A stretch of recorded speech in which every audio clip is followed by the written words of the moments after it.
Povo querido, a paz do Senhor Jesus, começando mais um Falando de Vida e muito mais, para hoje começarmos mais um assunto fantástico, abençoador, grandioso de Deus para a sua vida. Eu estou aqui, já vou cumprimentar já meu amigo querido, pastor Paulo Fernando da Silva, pastor, administrador, homem de Deus. Vamos falar de um assunto fantástico, entusiasmante e que vai abençoar a sua vida daqui a pouco mais uma vez. Mas antes, lembrar você que está conosco para abençoar, orar e sempre dar preferência aos nossos amigos queridos que fazem com que possamos estar aqui com o seu apoio, com o seu patrocínio. Estou falando da nossa igreja aí de Pregar, nossos cultos quintas e domingos, além do podcast toda terça-feira, tanto no canal da igreja como no Falando de Vida, para você ser abençoado. Além disso, também temos o apoio do Evolver Instituto de Educação, onde você tem supletivo em até 45 dias, também tem graduação, pós-graduação, cursos profissionalizantes. Na sua tela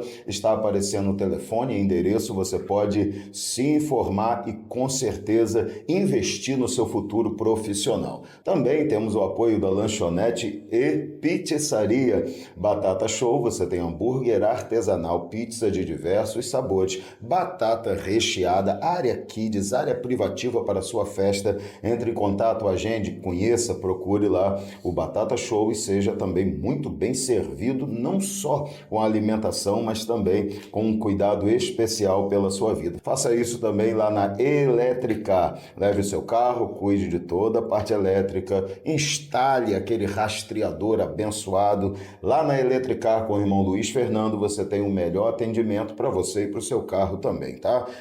Espectadores aqui do Falando de Vida, tem atendimento especial lá. Se não for assim, pode falar comigo que a gente resolve depois, tá bom? Mas vamos juntos, vamos para mais uma noite abençoada aqui com o nosso Falando de Vida, ou uma madrugada, ou uma manhã, uma tarde, talvez você verá em outro momento, além da estreia, mas juntos nós falamos de vida e abençoamos você, tá bom?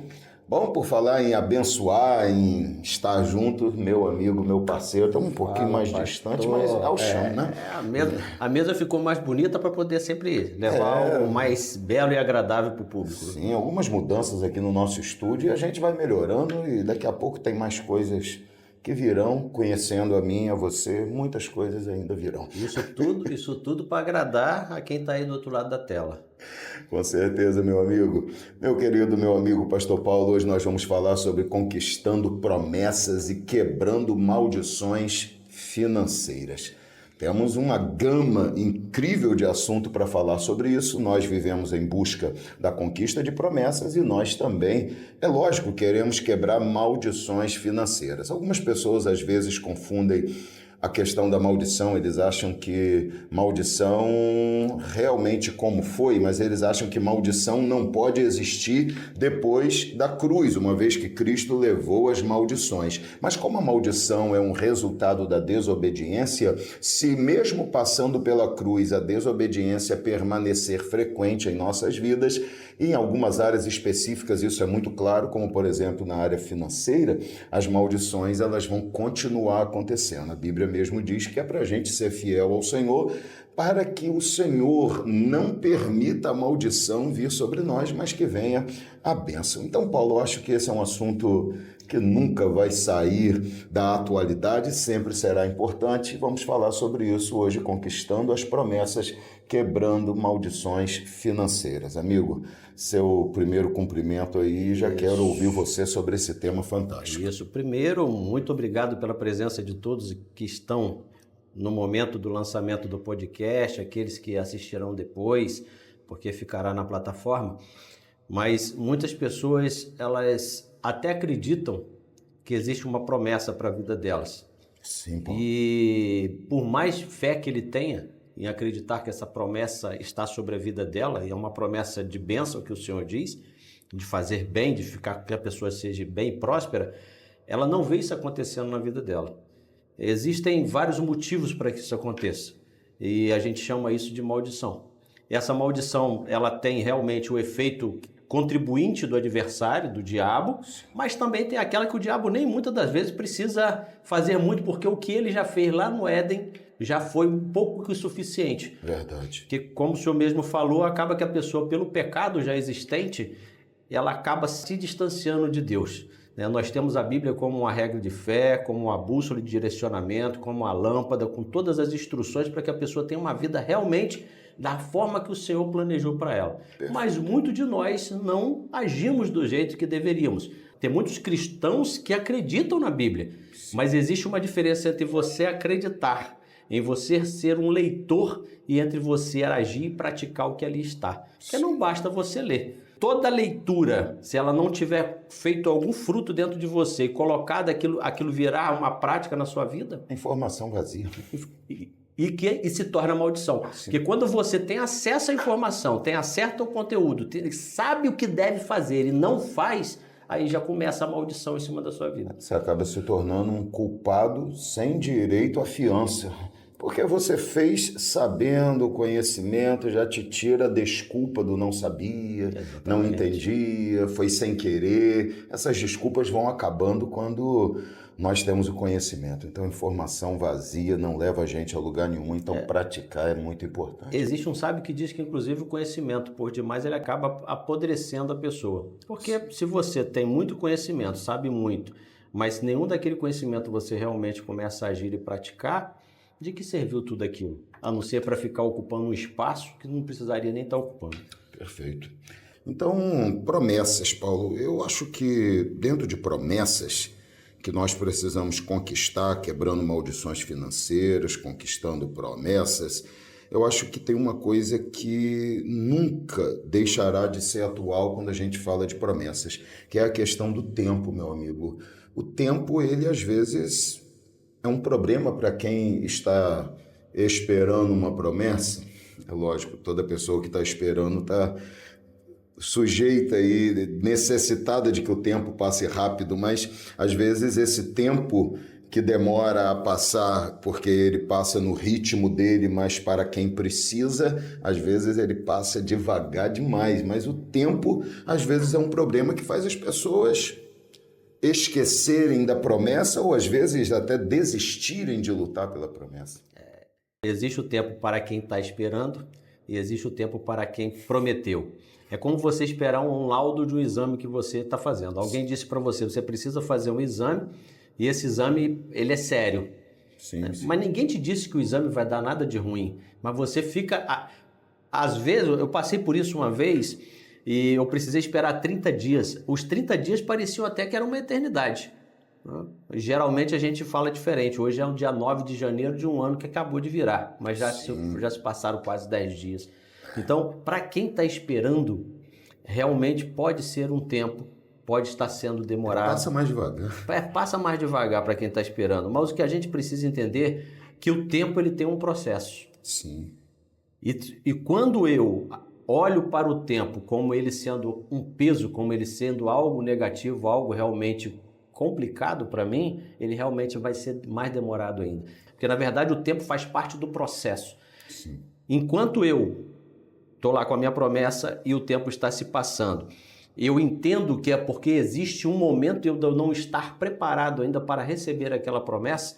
Eu tenho que fazer o quê? Se o momento desse tempo que está se caminhando, eu preciso estar fazendo com que a minha trajetória de aprendizado, minha trajetória de conteúdo que eu tenho que adquirir, de um conhecimento diferente, de um caminho, de um trilhar diferente, eu preciso canalizar a direção de tudo na minha vida em direção àquela promessa.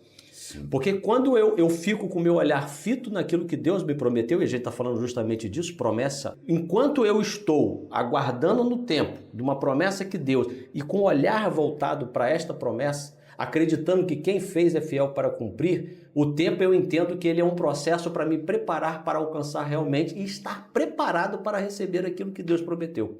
E o que fazer, Paulo? Como manter essa promessa viva, digamos assim, como não perder o alvo diante disso? Puxa, aí tem aquele camarada na Bíblia que é um exemplo fenomenal, né? Que é o Caleb, né? E sim, Ele é um exemplo fenomenal. E a história, talvez tenha alguém que não tenha ouvido ainda, mas a história diz que os 12 espias vão para espiar a terra por uma determinação de Deus, para que os israelitas comprovem que aquilo que Deus havia prometido era exatamente do jeito que Deus prometeu, porque sim, Deus não promete nada que não seja real.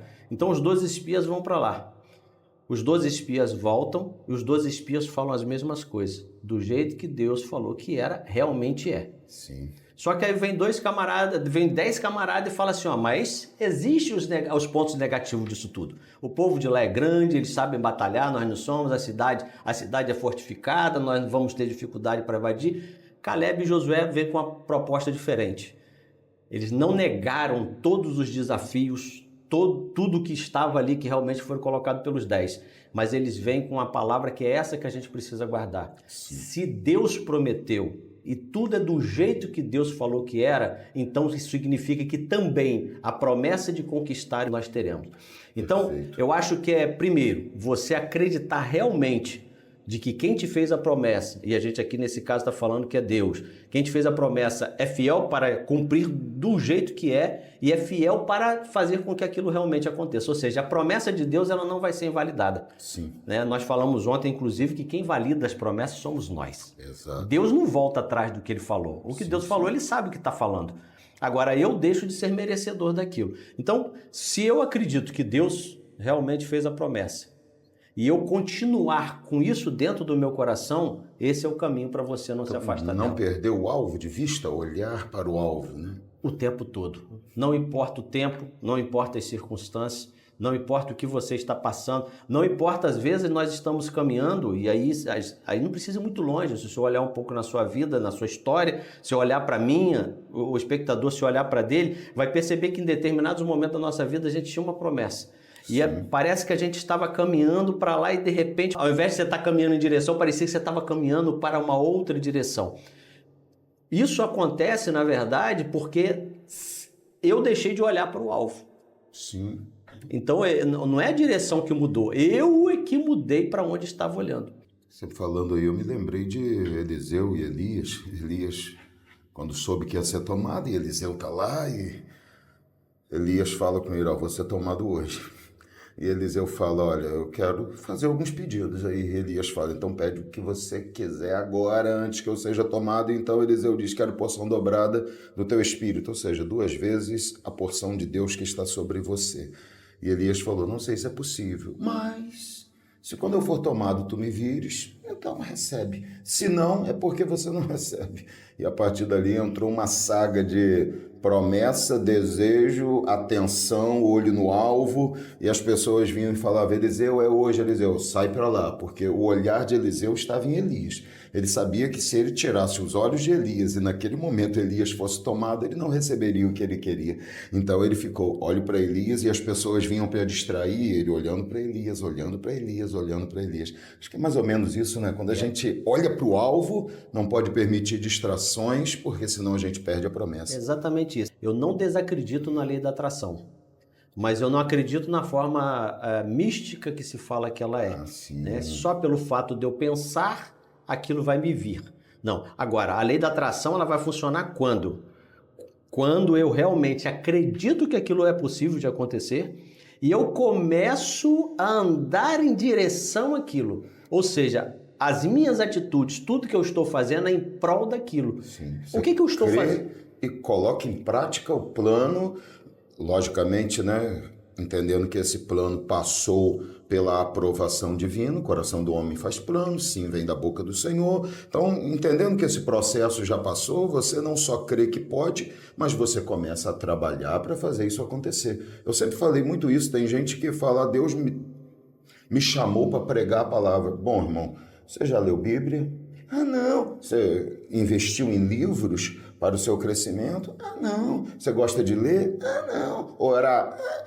Como é que você quer que Deus te use? Eu ouvia muito tempo atrás, hoje tenho ouvido menos, não sei se é porque as coisas melhoraram ou porque Deus tem falado menos com as pessoas, mas eu ouvi muitas vezes Deus falar assim, olha, a obra que tenho na sua vida nem começou. E isso sempre me soou de uma forma errada do que as pessoas pensavam. As pessoas pensam que Deus estava falando isso como quem está dizendo assim, tem tantas coisas grandes para você viver que nem começou ainda. Eu já ouvia isso de uma forma diferente, se não começou ainda. E a Bíblia diz que a seara é grande, poucos trabalhadores, ou seja, a necessidade da obra é muito maior do que a quantidade de pessoas para trabalhar. E Deus tem uma obra comigo e ela não começou ainda se eu tenho capacidade. E aí eu vou só considerar, por exemplo, Jeremias, que quando tinha idade suficiente, o Senhor chamou e ele disse, sou uma criança. Deus falou, não diga isso, que eu estou esperando desde o ventre da tua mãe para você ter condição de falar. Agora você vai dizer que é criança? Então, se eu já tenho condição de falar, de fazer, de ir, nem que seja do outro lado da rua, quanto mais para outros lugares, e Deus fala comigo que a obra não começou ainda, eu olho para mim e penso, por que não começou? Será que eu ainda não comecei a fazer o que eu preciso fazer para que Deus possa me usar? Então é o que você está falando aí, as pessoas pensam nessa misticidade, né? Eu penso, vai acontecer. Será? Às vezes não é isso, às vezes está faltando fazer as coisas dentro desse plano que você falou. Muito verdade isso, Paulo, muito importante. Existem dois camaradas na Bíblia que é bem interessante para esse tipo de assunto. Um é Abraão. Deus fez uma promessa para ele, eu vou te tornar uma nação. A sua descendência será tão numerosa que se você for capaz de contar as estrelas do céu, a areia da praia, você terá capacidade de contar a sua descendência. Sim. Mas existia um porém nisso tudo. A promessa estava lançada, mas Deus falou assim, mas para isso você tem que sair do meio da sua parentela. Você tem que fazer algo. Eu vou para onde? Começa a caminhar. Deixa que o caminho eu vou te guiar por ele. E hoje em dia, isso é uma coisa bem complexa para a maioria de nós. Porque nós estamos tão imediatistas com relação ao que nós queremos, ou, né, eu não vou nem dizer agora não queremos, porque queremos, todo mundo quer. Nas promessas de Deus, Deus faz uma promessa, mas eu quero que ela aconteça imediatamente, porque é assim que está a vida hoje. Exatamente. Hoje está tudo muito imediato, mas existe um processo que você precisa levantar, você precisa caminhar, você precisa andar em direção àquilo que Deus disse. Para onde que é? Siga as orientações do Senhor que vai. Outro camarada que é impressionante é José. Perfeito. José teve um sonho e Deus validou o sonho dele. Sim. Cara, você vai ser, os seus irmãos vão se reverenciar diante de você, você vai conseguir estar numa posição elevada. Naquele lugar que ele vivia, aquilo não iria acontecer. Sim. Ele morava num lugar onde tinha 70 pessoas. E além disso, como que eu vou usar você aqui para transformar a história do mundo, para salvar todo o Egito, a própria nação? Diz, como? Não tem como. Deus tinha que tirar ele de lá. Tinha que tirar. Eram 70 pessoas e Deus tinha um projeto muito grande. Acho que quando a gente pega a história de José, aí a gente vai ver que realmente era um cara que ficou com o olhar o tempo todo para dois lugares que eram um lugar só. Um na promessa que estava sobre ele e o outro para o Deus que fez a promessa. Sim, perfeito. Os dois olhares que ele nunca se perdeu. Porque quando a gente olha a história dele e vê que o camarada que foi vendido como escravo, e eu costumo sempre dizer quando eu converso com as pessoas, dizer assim, cara, José foi o melhor escravo que qualquer senhor poderia ter.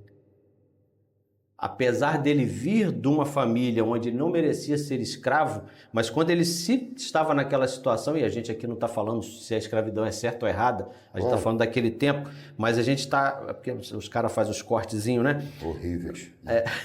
Então, ele foi vendido como escravo e na casa daquele senhor, ele falou assim, eu imagino que na cabeça dele eu não sei o que Deus tem planejado, mas eu sei que Deus tem uma promessa, cara, e eu vou ficar de olho nessa promessa que Deus tem para mim e eu só vou parar quando eu chegar e alcançar ela. Ele foi o melhor escravo que aquele senhor teve. Deu trabalho para ninguém. Ao ponto daquele senhor olhar para ele e falar assim, cara, você não pode ser só um escravo. Eu vou colocar você como senhor dos escravos, como diretor dos escravos, né? E ele ficou lá na direção da casa. Faça deles aquilo que você é, por favor, porque eu preciso de mais igual a você. Replica quem você é para ele. E ele começou a gerenciar aquilo. Aí lembra que há pouco a gente falou que o diabo vem com os atalhos dele? Aí veio o diabo e colocou um atalho. Que aí veio aquela senhora, que é a esposa do camarada, e falou assim, ó, se você se deitar comigo, a sua vida vai ficar muito melhor. Isso é um atalho. Ele olhou e falou assim, se eu pego esse atalho aqui, eu até vou me dar bem. Mas, cara, eu vou desonrar a Deus e eu tô fugindo da direção dele. E vamos para um outro aspecto que às vezes a gente nem fala tanto. Você acha que aquela mulher ia trocar Potifar por José? Não, nada, isso ia ser um objeto. Entende? Então, além de tudo, ele é inteligente. Além de sábio, ele é inteligente. Ia ser só um objeto, né? Mas a proposta estava ali. Ele não aceita aquela proposta. Mas o adversário, tentando tirar ele da direção da promessa que Deus havia feito sobre a vida dele, acaba lançando na prisão. Na prisão ele se torna o melhor prisioneiro que qualquer presídio poderia ter. Exato. Ao ponto de ser o manda-chuva lá abaixo do carcereiro, ele que comandava tudo e tinha as chaves. E nem fugiu. Então, aí outro atalho, porque entrega-se a chave da prisão pro cara, o cara é inocente. Sim. Ele teria todo o direito de falar, cara, eu já sou inocente, a chave veio parar na minha mão. Foi Deus que me deu essa chave aqui. No nosso tempo, isso seria uma revelação divina. Olha como Deus está falando. Aí Tito me deixou a chave aqui, eu vou fugir. Mas ele pensa o seguinte, não sou eu que tenho que me defender. Quem vai me defender, quem vai me tirar desse estágio aqui vai ser Deus. E continuou fiel até chegar realmente à promessa. O que a gente está querendo dizer é o seguinte, tem uma promessa, se a gente fizer como José, é ficar com o olho fixo na promessa, acreditando que quem fez a promessa é fiel para cumprir e que independente do processo que você esteja passando, se mantenha íntegro à palavra. Sim, Paulo. Permaneça no caminho com o olhar fito nos céus, que você vai alcançar aquilo que Deus prometeu. Então é olhar para o alvo, né? Paulo, promessas são realmente um objeto de muito interesse na vida das pessoas, porque às vezes elas vêm carregadas de sonhos, né? As pessoas sonham, querem, Deus mantém a promessa, e isso é realmente algo que mexe muito com os sentimentos, com as emoções das pessoas. Então, Paulo, ela é muito carregada de emoções, e eu acho que a gente não pode permitir que essas emoções nos imobilizem, nos parem, nos travem de uma forma que a gente não faça nada, porque da mesma forma que promessa inclui colocar os olhos no alvo, eu acho que promessa também fala de você continuar lutando, como nós até introduzimos falando disso aqui, que não é só misticamente acreditar e pensar, mas tem que fazer alguma coisa. Então, batalhar pelas promessas me parece também ser uma coisa bem importante. Muitas pessoas não alcançam a promessa deles ou não chegam a ter, ou pelo menos se aproximar dela, porque cruzam os braços. Sim. Então tem pessoas, eu costumo dizer que essas pessoas elas têm uma fé que deve até incomodar Deus. Porque a fé delas fazem com que elas fiquem imóveis. Já vi gente falar, eu não pedi nada, Deus que quer me dar. Gente, como se a gente tivesse esse direito, né? Porque, Paulo, a gente às vezes trata Deus como se Deus fosse mais um elemento só da história da nossa vida, quando na verdade Ele é dono de tudo, é o Senhor de tudo. Eu entrego a minha vida para Ele, desfruto de tudo que Ele tem para dar, então Ele abençoa, Ele salva, Ele transforma a minha vida, e aí Ele ainda por bondade me faz promessas e diz, vou te abençoar, vou fazer, vou lhe usar, porque a gente só pensa em promessa pelo lado da recepção de algo material, mas a maioria das promessas tem a ver com o privilégio grandioso e magnífico de ser usado por Deus para realizar a obra dele, que para muita gente pode não parecer um motivo de honra e de orgulho, mas é o maior motivo de honra e orgulho que se pode ter. Jesus, quando chamou os discípulos, falou para eles, tem uma troca para lhe oferecer, deixa todo o peixe na beira da praia, riqueza, sonhos, projetos, futuro, e venha ser pescador de homens. Olha que a honra de ser pescador de homens era muito mais importante do que qualquer riqueza que aquela pesca pudesse proporcionar. Então, promessas estão muito relacionadas ao espiritual, muito mais do que ao material, embora o material também faça parte das promessas e é bíblico também. Só estou colocando isso porque as pessoas, geralmente, quando Deus fala, vou te dar uma bênção material, elas abraçam e estão dispostas a lutar. Quando as bênçãos são espirituais e incluem necessidade de lutar, às vezes as pessoas não querem lutar. E elas se esquecem que se eu não luto por aquilo que vem em primeiro lugar, que é a minha comunhão com Deus, vida com Deus, obediência a Deus, planos de Deus, como que Deus vai cumprir na minha vida aquilo que é de menor importância? Porque não é que não tem importância, pelo amor de Deus, olha os cortes, como você falou aí. Não é que não tem importância, claro que tem importância a vida material, a vida financeira, é palavra de Deus, mas na comparação não dá para comparar com a salvação, com o espiritual. Então, se eu não consigo ter fidelidade nisso, ou se eu não consigo alcançar o propósito de servir a Deus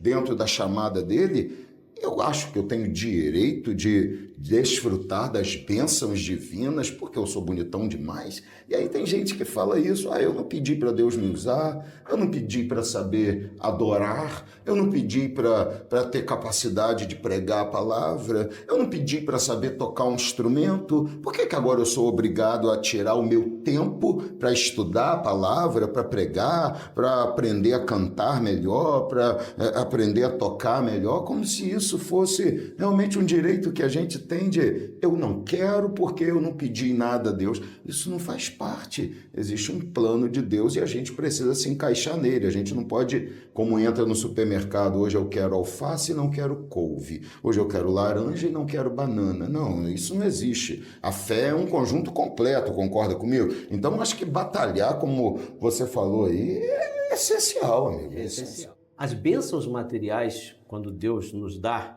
né, quando Deus me permite alcançar uma vida um pouco mais abastada, ela não é só para o meu deleite. Existe um motivo.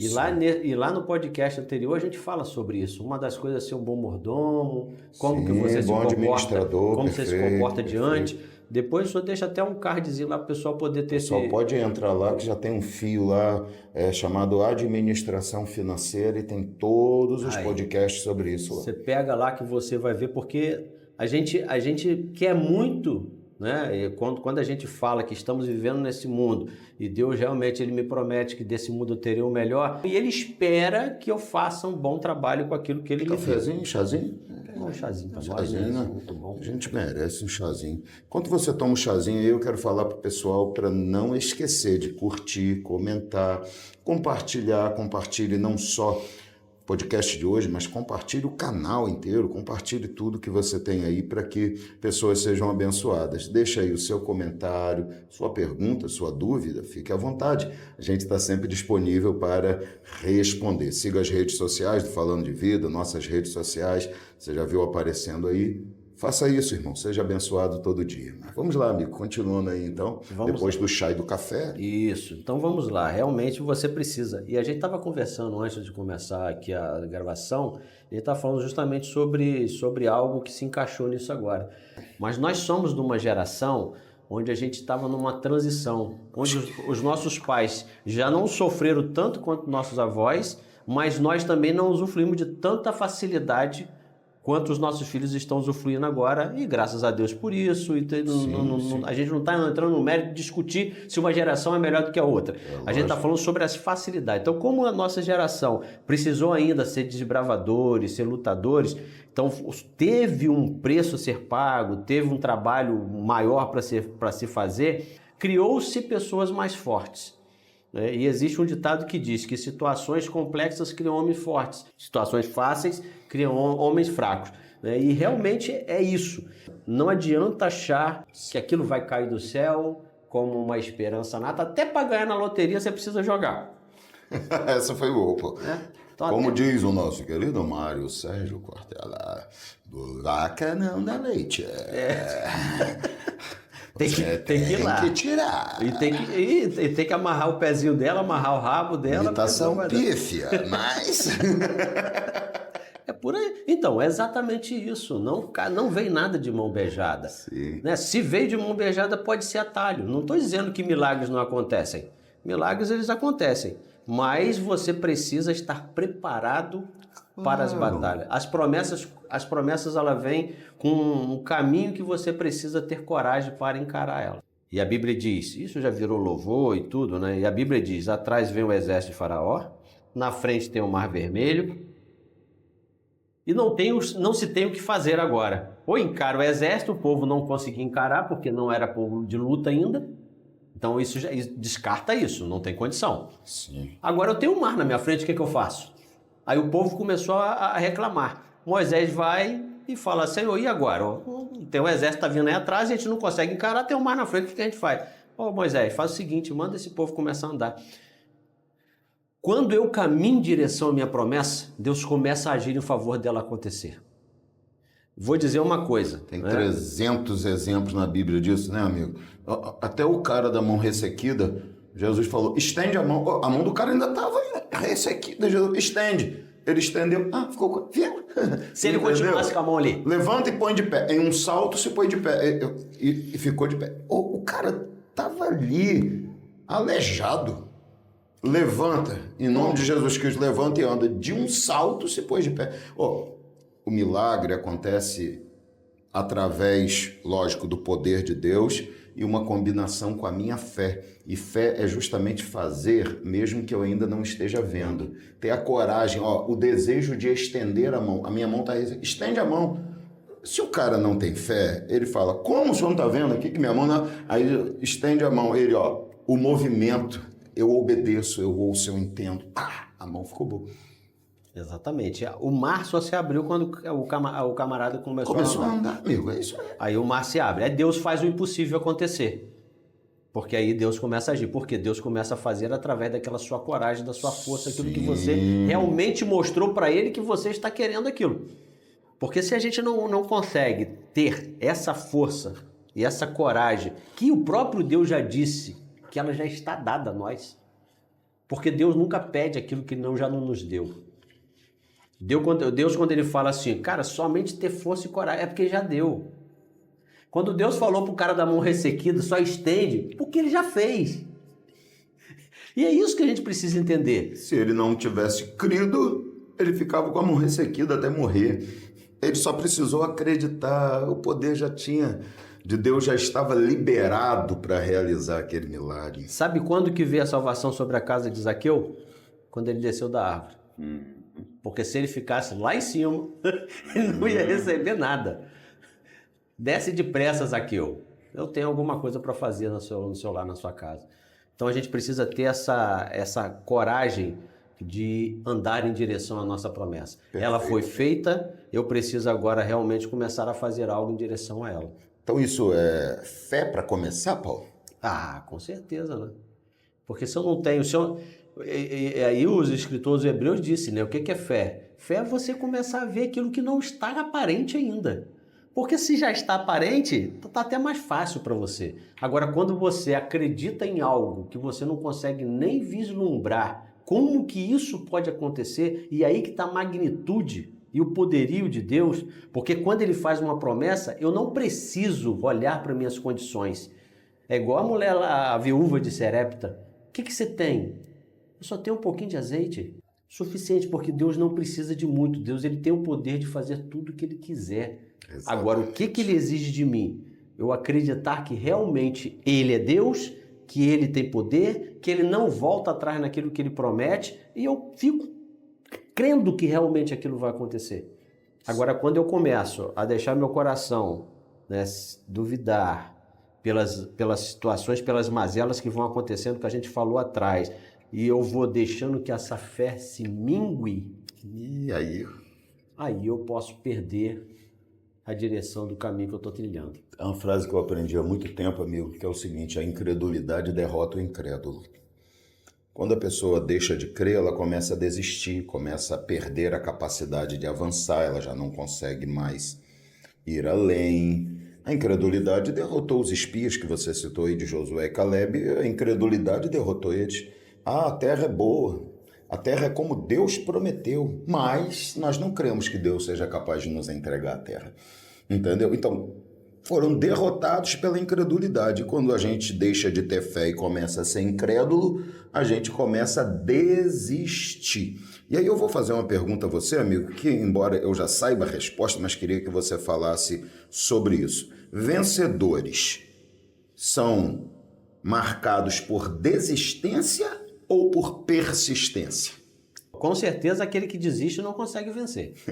Muito bom. Né? Inclusive, tem uma situação que eu li certa vez, porque a gente olha para o leão, por exemplo, e vê o leão lá, pô, o leão é considerado o rei da selva. Né? O rugido dele vai é ouvido a não sei quanto de distância. É um animal com uma força, né, enorme. Todas as vezes que o leão vai à caça, tá? Entre 7 e 10 vezes ele não consegue alcançar aquilo que é o quê? Ele não tá, e olha que aí ele não é um ser humano, ele não está caçando só para matar, ele está caçando para sobreviver.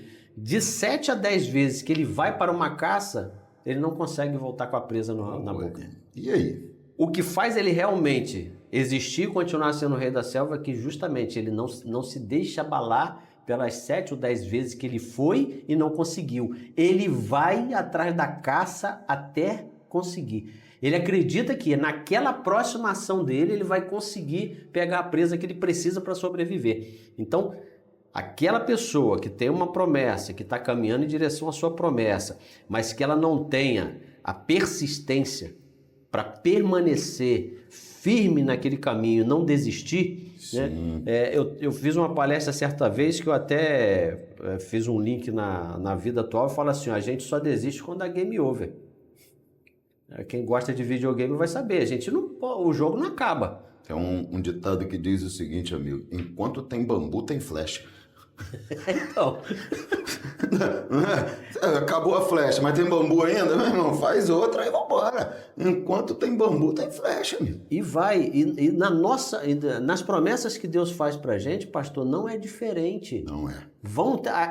O tempo é aquele fator que a gente já falou, vai vir as dificuldades, vai vir os percalços, vai vir a promessa de atalho fácil, vai vir tudo isso. Mas o que vai realmente me fazer alcançar a promessa que Deus fez é eu dizer para Deus assim, não importa o que está acontecendo, eu continuo crendo que o Senhor vai me entregar aquilo que o Senhor me prometeu e disso eu não desisto. É o apóstolo Paulo que chega e diz assim, cara, eu combati o bom combate. Completei a carreira e guardei a fé, não desisti, não me tornei incrédulo, não fui derrotado por esse sentimento destruidor que é a incredulidade. Então você tem que persistir realmente, tá?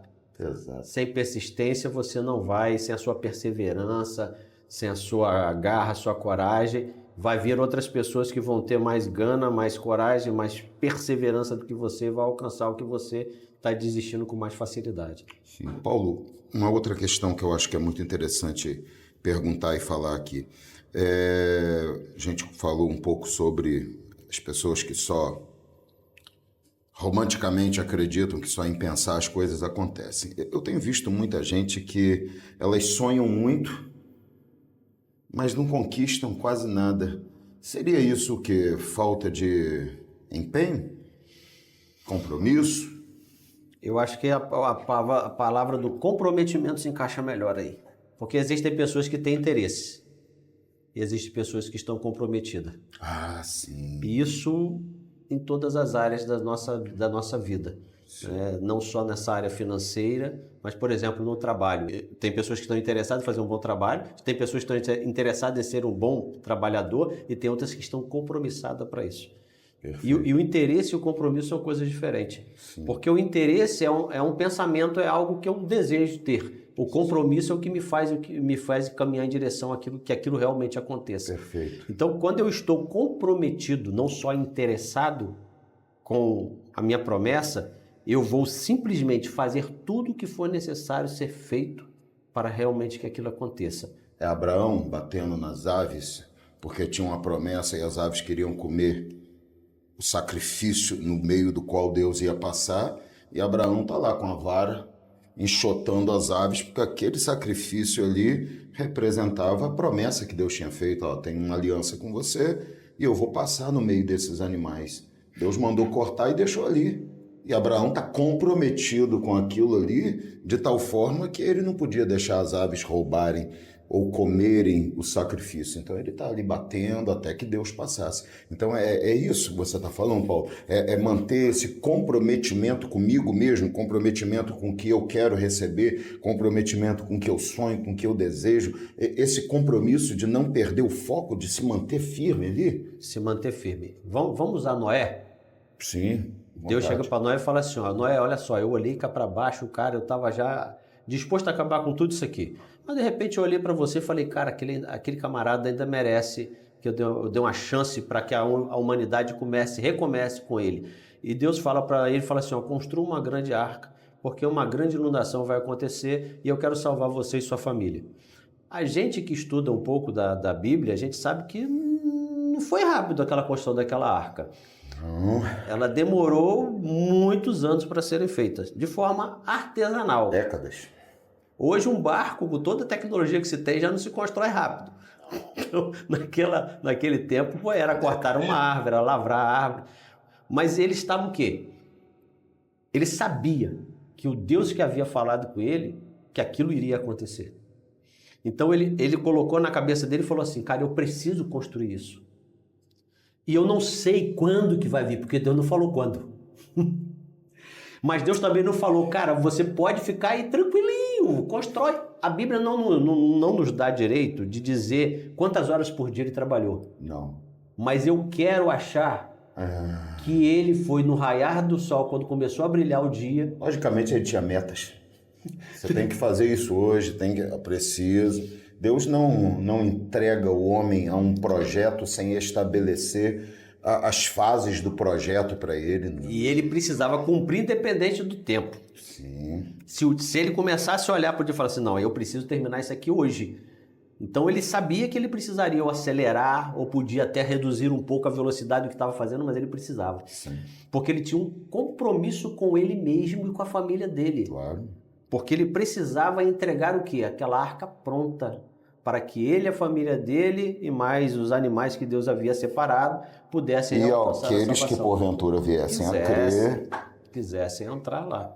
Ele tinha um compromisso, isso é muito sério, Paulo. Eu vejo isso porque às vezes a gente esquece que a arca também é um desafio, né, meu amigo? Porque imagina, você ter que alimentar todos aqueles animais todos os dias, durante dias ali dentro. E algumas pessoas só, né? E você tem que tirar excrementos dos animais, alimentar animais, colocar água para animais. Não foi nada fácil, não.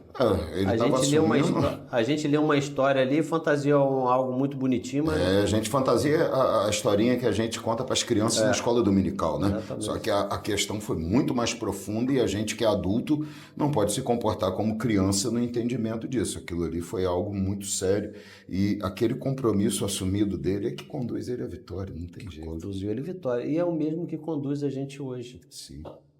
Essa semana mesmo eu estava falando com o pessoal lá em casa, que a gente tem um negócio, e eles tomam conta. Eu falei assim, ó, o negócio é de vocês. Quem tem que estar compromissado com eles é vocês. Não espere que ninguém esteja compromissado com o seu sonho. Sim. O seu sonho, ele só pode... Você tem que estar 100% compromissado com ele.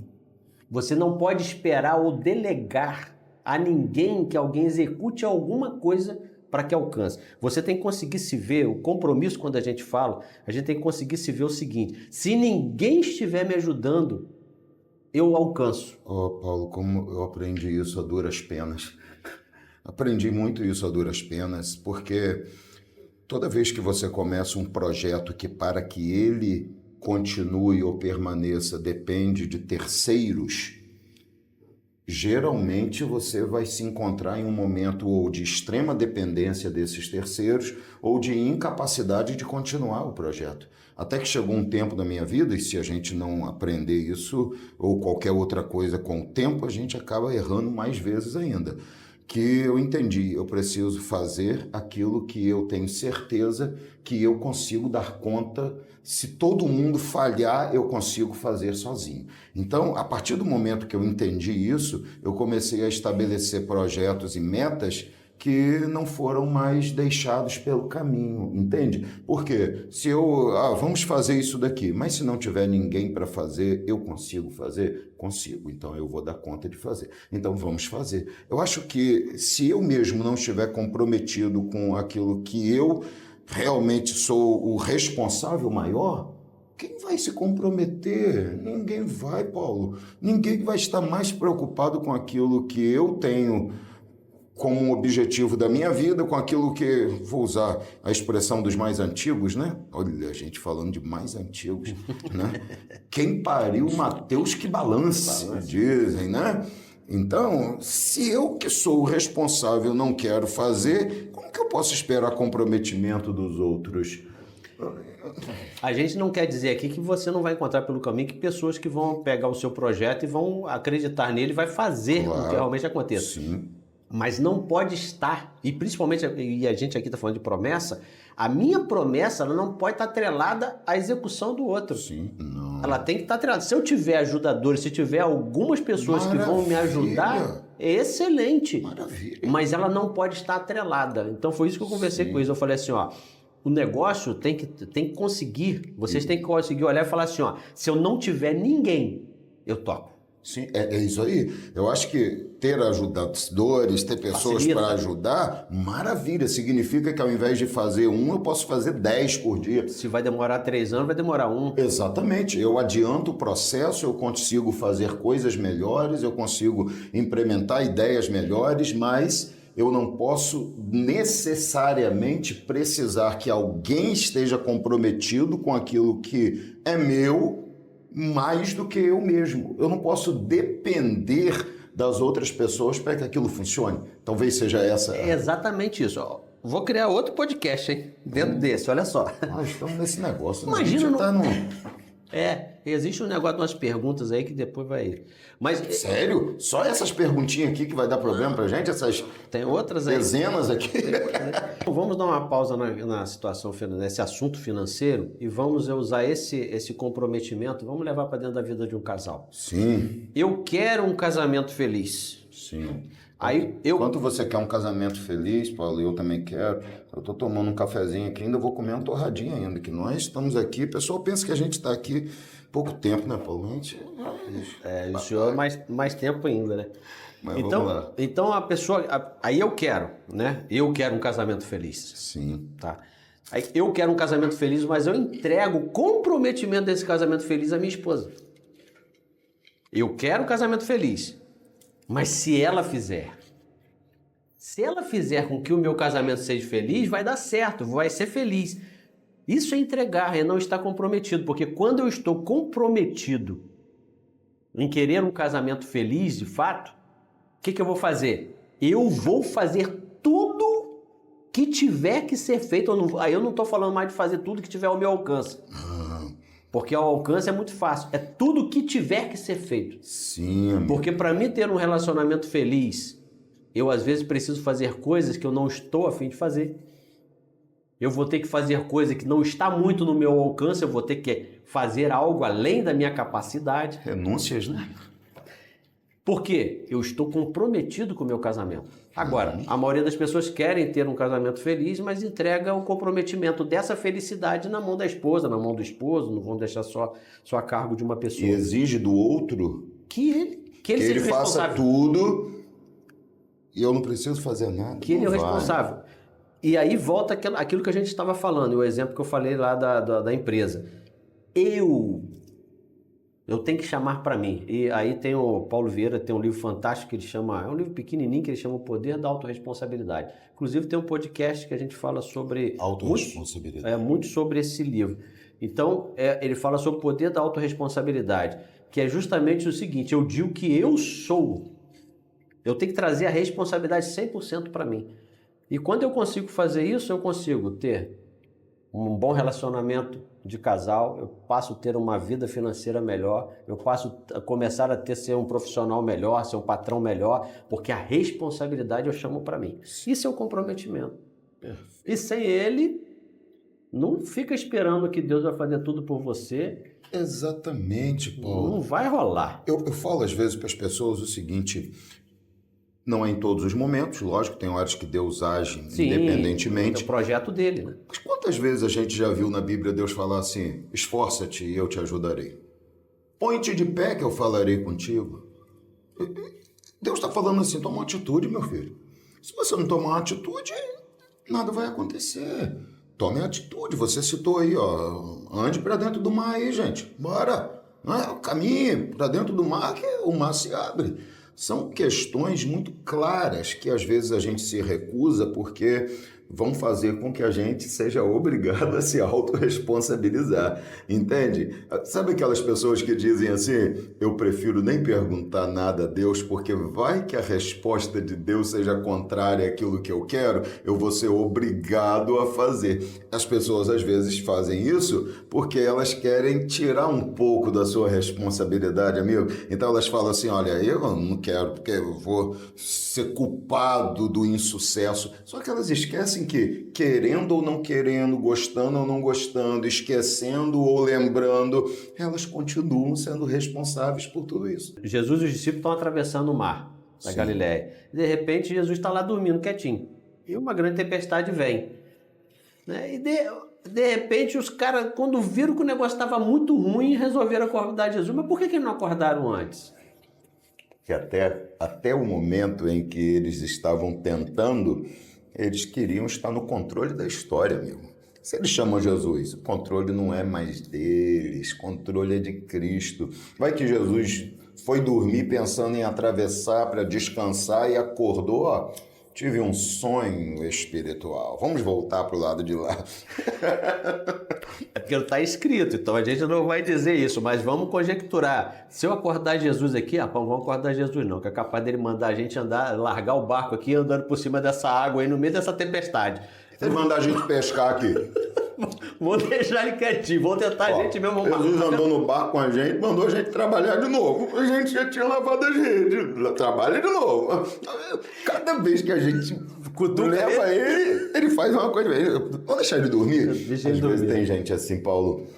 A gente aqui tá brincando, mas é uma coisa séria. Dura e terrível. É uma coisa séria. Então, Deus, Jesus, ele não vai fazer nada sem que você faça algo. Vai jorrar azeite até encher todas as vasilhas. Mas peraí, olha só, vai e busca as vasilhas. Pega emprestado, filho. Vai e enche as vasilhas. Sim. Se ela não pegasse as vasilhas nenhuma, ia encher só a que ela tinha.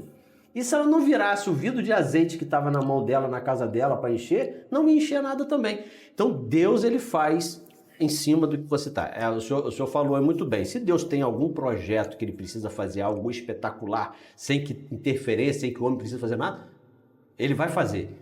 Mas não é o uma assunto regra. não é o assunto que a gente está falando aqui. Sim, mas porque essas exceções e momentos em que Deus faz essas coisas precisam ser analisadas por um contexto único, que é da situação, que é uma necessidade urgente de Deus operar, mesmo sem esperar a resposta humana, porque às vezes as pessoas pegam essas exceções para transformar na prática da sua vida e se frustram com o próprio Deus, dizem, Deus, a tua palavra diz, mas o Senhor não fez como... Entenda a palavra. Tem contextos em que Deus trabalha assim, mas o plano de Deus do trabalhar dele com o homem inclui a atitude humana. E desde o princípio, Paulo, Abraão vai com Isaac para o alto do monte, o Senhor diz, Abraão, mata o menino não, agora eu sei que tu temes a mim. Beleza? Beleza. A Bíblia diz que Abraão olhou para o lado, tem até uma mensagem que eu prego sobre isso, fé e graça, os dois lados da salvação. Então ele tem a graça, o quê? Providência divina. E Abraão diz, o Senhor providenciou no monte do Senhor, Deus proverá, Jeová Jireh. Ali a expressão aparece na Bíblia e ele viu um cordeiro providenciado por Deus. Não tinha visto aquele cordeiro ali, vi agora. Mas aonde estava o cordeiro? Preso entre os galhos. Providenciar o cordeiro é com Deus. Soltá-lo dos galhos e prepará-lo para o sacrifício é com Abraão. Entendeu? O cordeiro não veio parar no pé dele e se matou. Entendeu? Não, eu tenho que ir lá soltar. Eu tenho que matar, sacrificar, preparar, colocar no altar a parte que é de Deus. Há um processo. E na maioria das histórias que a gente lê, a gente vê que houve a necessidade do homem fazer a sua parte. Não foi nada. A gente podia morrer na cruz? não ia resultar em nada. Então, aquilo que eu não podia fazer, o que Jesus fez? Morreu por mim. Mas a fé, que no original é servir e seguir, é comigo. Então eu sirvo e sigo a quem? A quem morreu por mim. Então a graça providenciada. Não tinha como a gente conseguir sem ele. Então ele nos deu algo que era impossível para nós, o favor imerecido. Eu tenho a graça vinda de Deus, mas eu preciso da fé que vem da minha atitude. Então sem isso, Paulo, não vai, amigo. A gente tem lá, por exemplo, aquela história, Deus havia prometido entregar Jericó aos israelitas, né? Só que Deus falou assim, ó, a muralha é grande, porque os 10 espias já tinham falado. É grande. Ó, e não é uma muralha qualquer não. Aí a gente vai pelos historiadores lá e vê as informações de como era a muralha. Sim. Aí Deus fala assim, ó, vocês vão dar 7 voltas nessa muralha e deixa que o restante eu vou fazer. Fé, força, porque foi caminhar 7 voltas naquela muralha não era dar a volta na minha casa. 32 quilômetros, 24 quilômetros de perímetro, perdão. Aí ele vai, eu imagino aproximadamente que Josué, inteligente do que era, ele falou assim, gente, nós vamos fazer o seguinte, são 7 voltas. Tem pedra pra caramba em volta disso aí. Vamos fazer o seguinte, vamos começar a limpar para a segunda volta ser um pouco mais tranquila? Planejamento. Eu tenho que planejar, não tem? Ah, tem um buracão aqui. Opa, gente... Vamos tapar esse buraco para ficar mais fácil para quando a gente voltar aqui passar de novo? Onde a gente teve dificuldade no primeiro dia? Aqui. No segundo dia, aqui foi legal, mas tem um outro probleminha lá na frente. Entendeu? Paulo, isso é perfeito, tão fantástico que... E isso tudo o quê? Com comprometimento. Sim. Porque eu preciso dar a volta. Eu não podia dar meia volta. Não tinha opção, eu tinha que fazer. Comprometimento aí também. Então foi um exemplo que se encaixa em tudo isso nosso aí. Perfeito. E aí, amigo, vamos agora? Eu acho que só falta agora a gente não esquecer do... Eu até comecei a falar um pouco antes, mas eu acho que a gente não pode, para concluir esse pedaço, né, essa parte das promessas, a gente não pode desistir nunca. Sim. A gente falou lá que a gente não pode perder. E quando é que eu paro? Eu paro quando alcançar o alvo. A minha promessa aqui, vamos fazer um exemplo aqui. Eu tenho algumas promessas, né? Eu creio nelas acontecendo. Mas eu lembro que o Senhor sempre fala, né? E é claro, fala porque está na Bíblia, existe uma promessa que ela é maior do que todas as outras que a gente possa receber aqui. Deus pode fazer muitas promessas para nós, de diversas bênçãos materiais. E eu vou acreditar que essa promessa se cumpra. Sim. E se um dia o Senhor me chamar para a eternidade... A maior se cumpriu. Deus não tem compromisso nenhum em te manter vivo porque ele te prometeu uma casa. Eu vou feliz da vida, porque eu alcancei o objetivo maior. As pessoas não entendem isso, Paulo. Você entrou num assunto aí que agora você me colocou numa situação de ter que falar isso aí, porque é muito sério. As pessoas erram muito nisso. Eu já vi tanta gente falar assim, olha, não, Deus me prometeu um casamento, então eu não vou morrer, Jesus não vai voltar antes de eu casar. Gente, não confunda as coisas, pelo amor de Deus. A Bíblia diz o seguinte, quando aquilo que é perfeito, e não está falando de Jesus só, está falando aquilo que é perfeito. Quando coisas perfeitas acontecem, coisas que são em parte, ou seja, 90% perfeitas, 80%, 70%, 50%, dependendo da situação, deixam de ter valor. Então, o que a Bíblia está dizendo? Qual é a promessa perfeita? O que é que nós esperamos que é perfeito? O que é perfeito é o céu, é a salvação. Se o céu chegar, então tudo que vem antes e que é imperfeito, é metade perfeito, perde o valor. A casa perde o valor, o carro perde o valor, o casamento prometido perde o valor. Por quê? Porque a maior promessa se cumpriu. Entendeu, Paulo? Então, a gente vive aqui debaixo de muitas promessas, mas a maior promessa é o céu. E se o céu chegar antes de qualquer uma dessas promessas, então Deus cumpriu tudo, porque chegar ao céu resolve todas essas questões. Porque se eu chego ao céu, para que eu preciso de casa? Se eu chego ao céu, para que eu preciso de esperar um casamento? Se eu chego ao céu, para que eu preciso de carro? Eu cheguei lá, acabou, cheguei no objetivo final, não importa. Meu amigo, presta atenção. Alguém fala assim para você, Paulo, sei lá, vou te dar, você vai ter 10 milhões de reais.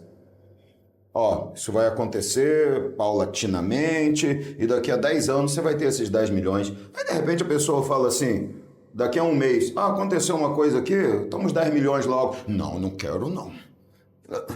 Não importa, quando o objetivo alcançado chega, não importa os pormenores. Então, ele já cumpriu a promessa. A grande promessa dele é o céu. Todas as outras são para nos ajudar a chegar lá. Então, quando ela acontece, o resto perde o valor. Eu, por exemplo, não sei os outros, mas eu, por exemplo, não teria coragem de olhar para Jesus e falar assim, Senhor, o Senhor me prometeu isso daqui, um carro, uma casa, um sei lá o quê. Eu não quero ir para a glória agora não, só me deixa aqui com o anticristo, a gente bater um papinho aí, porque eu não quero, porque o Senhor me prometeu, eu só quero ir depois da promessa. Eu não quero. Talvez tenha gente que queira, né? Talvez tenha alguém aí ouvindo a gente que vá falar para o Senhor, como uma vez eu pregando na igreja. Eu falei assim, Jesus, quem dera que o Senhor voltasse agora. Uma jovem que estava bem à frente assim, não se aguentou e ela soltou alto. Sabe aquele negócio das pessoas que pensam falando? Sim. Ela falou assim, volta agora não, Jesus, quero casar primeiro. E todo mundo ouviu. Eu falei, como é que é, irmã? E a igreja toda caiu na risada, né? Mas ela soltou assim, porque ela, acho que o desejo dela de casar era tão grande que ela falou, agora não, Jesus, deixa eu casar primeiro. Ela estava noiva, prestes a casar, ela queria casar primeiro. Né? Então tem gente que acaba muitas vezes pensando assim, não por um desejo humilde, simples como esse dessa moça, mas acabam às vezes se perdendo nesse sentimento de que as coisas daqui da terra valem mais do que as do céu. Então elas acham que Deus está mais preso ao que acontece aqui do que à sua palavra e à eternidade. Então eles acreditam que Jesus não vai voltar. Olha que coisa, porque Deus tem uma promessa na minha vida. Como é que é, enquanto ela não se cumprir, não vai. Mas eu fiz essa colocação provocativa porque eu sabia até que o senhor ia responder dessa forma. Eu também gosto. Depois, mas... Porque eu sabia que o senhor ia responder dessa forma. Isso é justamente para a gente fechar esse assunto. Sim, meu e dizer que, por maior que seja a promessa que Deus tem para a nossa vida aqui, ela não pode, ela nunca vai poder ser. Nunca será, a verdade é. Sobre a promessa da salvação e da vida eterna. Nunca. Então, por maior que seja, por mais interessado que você esteja, por mais comprometido, por mais fé que você tenha, por mais força e coragem que você tenha, por mais perseverança que você tenha, a herança, ela tem que sobressair. Claro. O seu objetivo, você fica focado em tudo isso que nós falamos em cima da promessa. E além disso, tudo isso que nós falamos tem que estar em cima da promessa que Deus fez para nós, que é a salvação e a vida eterna. Perfeitíssimo. Então, eu não posso perder de vista. É o camarada lá que quando Caleb foi lá, me dá isso aí que eu quero transformar essa vinha sua numa coisa. Não, a minha herança eu não troco por uma promessa mundana. A minha herança eu não troco por nenhuma fortuna aqui nessa terra. A minha herança eu não troco por melhor que seja a família. A gente não está falando, não está desmerecendo nada disso. O que a gente está dizendo é justamente que o nosso olhar tem que ser a eternidade, tem que ser a salvação. E em contrapartida disso tudo, se eu estou focado, estou conduzindo a minha vida de forma que eu alcance a eternidade, as demais coisas vão me alcançar. A Bíblia diz, né? Obedeça aí, a bênção te perseguirá e te alcançará. Obediência traz isso. E isso é tão fantástico, Paulo, porque isso faz com que aquilo que nos alcança seja carregado de consistência, de paz, de felicidade. Exatamente. Tem coisas que a gente conquista e se a gente não conquistar debaixo da obediência, às vezes elas nos trazem problemas lá na frente. Mas quando vem por causa dessa obediência, é tão seguro, é tão correto, é tão tranquilo. A Bíblia diz que a bênção do Senhor é que enriquece e não acrescenta desgosto. Quando Deus abençoa, não tem desgosto, não tem problema. Foi bênção de Deus, fica tranquilo que só vai te abençoar. Isso é fantástico, né? E eu quando estou com esse olhar na eternidade, meu olhar principal é para a eternidade e vou caminhando em direção à promessa que Deus fez para esta vida aqui, a minha caminhada é mais tranquila. Sim. Porque como eu estou pautado naquela herança maior, eu vou caminhando com mais tranquilidade, aí tudo isso aqui que nós conversamos fica tudo mais fácil de fazer. Maravilha. Então, meu amigo, fechado esse ponto aí, Paulo, É uma coisa que nós estamos introduzindo hoje aqui no nosso podcast, que é o seguinte: nós pegamos a nossa igreja e nós colocamos para eles o tema do podcast que seria gravado, ok? E demos a eles privilégio daí de pregar, né? De fazer perguntas sobre o tema para a gente poder respondê-las aqui. E como eu, pastoreando uma vez, fiz uma coisa que chamei de uma grande loucura, eu estou começando a desconfiar que nós Foi de novo. fizemos uma grande loucura, porque esse povo faz perguntas incríveis e maravilhosas, né, Paulo? Perguntas fantásticas. Fantásticas. Que uma vez a loucura que eu fiz foi pegar uma caixa de sapato, lacrar ela, colocar na igreja, só com abertura em cima, tipo uma urna, e falei: nós teremos um encontro de casais. Faça as perguntas que vocês quiserem, coloque aqui sem nome, não precisa se identificar, e eu só vou abrir essa caixa na hora e no dia para responder. Meu Deus. Paulo, eu fui muito louco, amigo, porque quando eu abri tinha umas que não dava nem para ler. Não dava para ler. Eu falei: como é que eu leio isso aqui, Jesus? E aí eu tive que tentar parafrasear o texto, né? Vou ler de uma forma aqui que não seja tão cabulosa para poder explicar. Então isso foi meio loucura, mas vamos lá, Paulo. E os irmãos mandaram algumas perguntas aqui que complementam o que a gente está falando aqui, que nos ajudam a avançar, e eu queria que vocês prestassem muita atenção. Primeira pergunta, Paulo, e eu fico tão feliz, gente, porque eu aqui sou um entrevistador, né? Assuntos financeiros e tal. Pastor Paulo é o entrevistado. Então eu faço pergunta para ele, ok? Que coisa boa essa posição. E ele vai responder. Então vamos lá, Paulo. Primeira pergunta que veio aqui sobre esse tema é: como identificar as diferenças entre uma promessa de Deus e uma cilada do adversário? Eita! Essas perguntas são parecidas com aquelas perguntas daqueles gregos filósofos. Sim. Né? Enquanto você se vira com essa resposta, eu vou tomar mais café. Vai lá. Então, se a gente for falar de uma forma muito prática e rápida, Sim. ela tem que estar fundamentada na palavra de Deus. Oh, perfeito. Deus não foge em nada na palavra. O adversário usa artifícios para nos enganar, como tentou até com Jesus. Concordo Né? plenamente. Muda alguns parâmetros, muda a forma de falar, de apresentar, mas Deus não. Deus, ele é fiel à palavra dele. Deus não volta atrás daquilo que ele fala. Então a primeira coisa é, se eu quero diferenciar, eu olho a minha promessa, olho o caminho que eu estou trilhando, olho aquilo que eu estou fazendo, e eu vou agora dentro da palavra e falo assim: isso está dentro? Essa promessa que eu acho que vem de Deus, que tem umas que vêm da nossa cabeça. Sim. Quando eu olho para ela, olho para a Bíblia, olho para a palavra, ela se encaixa? Ou ela entra em alguma contradição com aquilo que Deus... palavra. Será que quando eu olho para essa promessa e vejo o caminho que eu começo a ter que trilhar para ela, e eu olho para a palavra e falo assim: opa, o primeiro passo aqui já fere o que está na palavra. Para onde vai me levar? Isso já é um direcionamento de que aquilo não é uma promessa que veio de Deus. Aquilo é uma cilada que veio do adversário.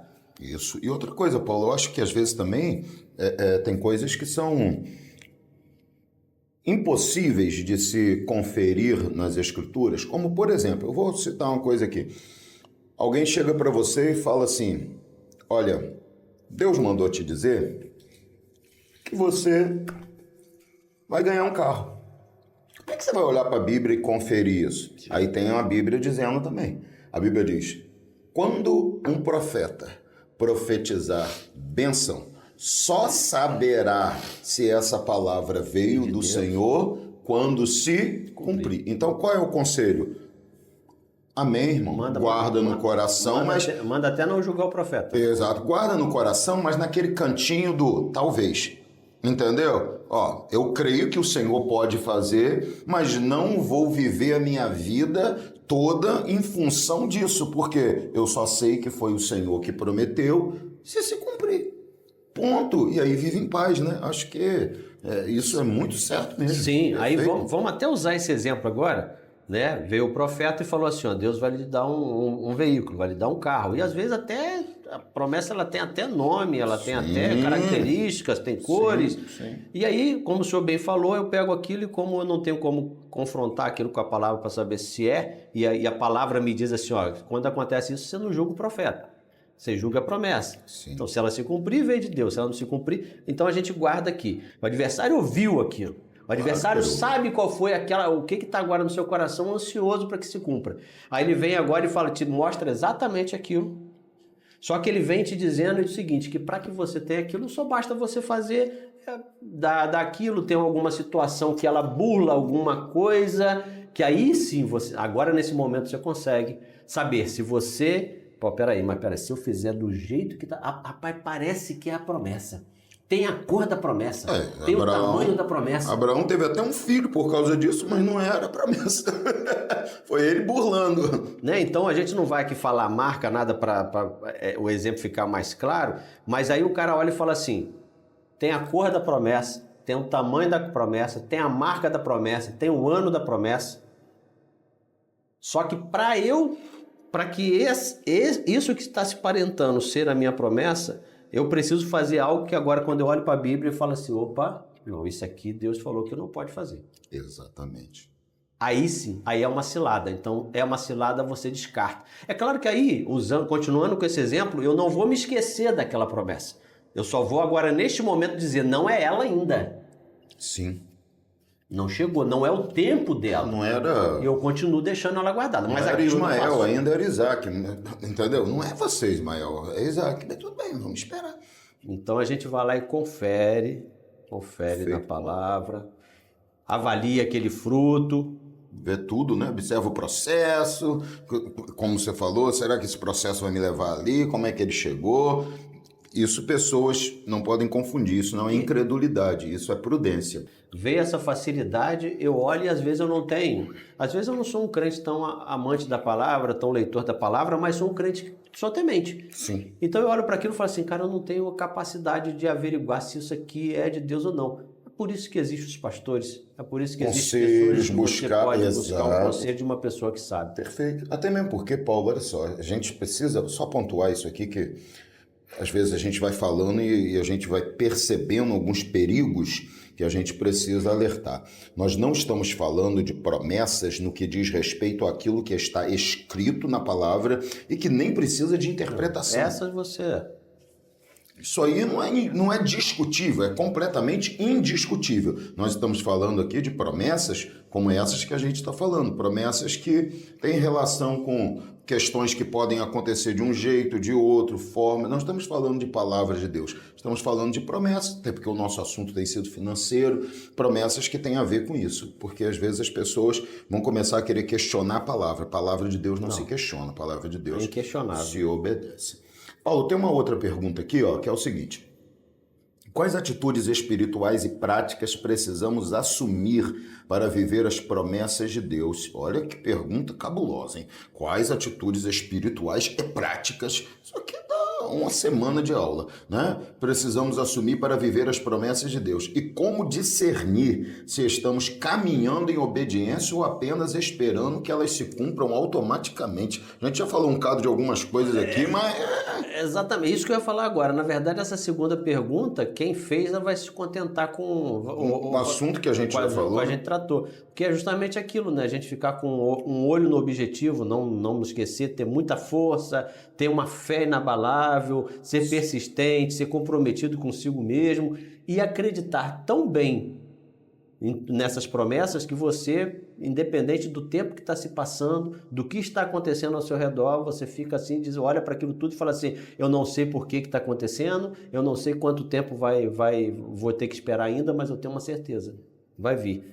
E você fica acreditando realmente que aquilo vai chegar. E para a gente pincelar isso então, Paulo, e essa parte do discernir se estamos caminhando em obediência ou apenas esperando a promessa? É deixar de ser um ser passivo e passar a ser um ser ativo. Exatamente. Né? A gente precisa agir.